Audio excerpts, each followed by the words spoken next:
بسم الله الرحمن الرحیم.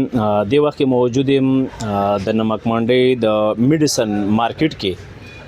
په دې مارکیټ کې د افغانستان او د پاکستان د بارډر د بندېدو د وجې نه په کاروبار باندې چې کوم اثر غورځېدلی دی، د دواړه طرفه د لارې تګ راتګ او د دې سره د تجارت چې کوم ګاډي پاکستان نه افغانستان ته ځي، د هغې د بندش د وجې نه په کاروبار باندې کوم اثر غورځېدلی.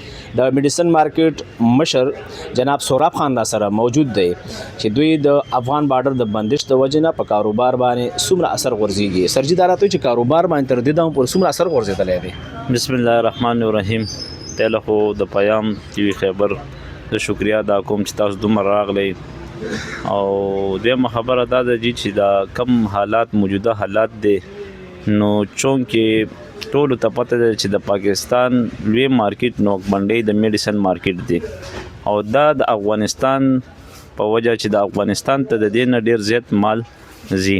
د میډیسن کاروبار چې څومره هم دی دا د نوک منډۍ نه ځي، او دې نه علاوه چې څومره هم فیکټرۍ نه دي هغوی هم افغانستان کې خپل کاروبار دی.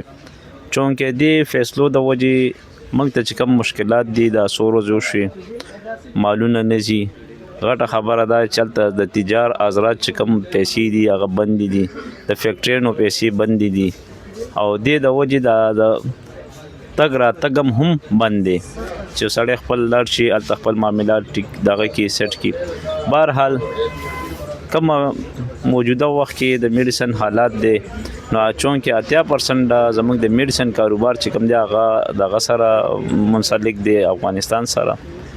د خیبر پختونخوا دا سیمه چې کوم ده د دیو زیاتر کاروبار د افغانستان سره دی. نو موږ مطالبه کوو د دوانو حکومتونه چې یاره دا معاملات دي زر تر زر حل کړي، چونکې تاجر حضرات چې کوم پریشانی دي دا پریشانی دي ختم شي. یا د افغان د بارډر د بندېدو د وجې نه په کاروبار باندې منفي اثرات دي. سیاسي پوهان او تاجران وایي چې په پېښور سره سره په پوره KPK کې د کاروبار بد اثر غورځېدلی دی. رمضان شینواري، پیام خیبر، پېښور.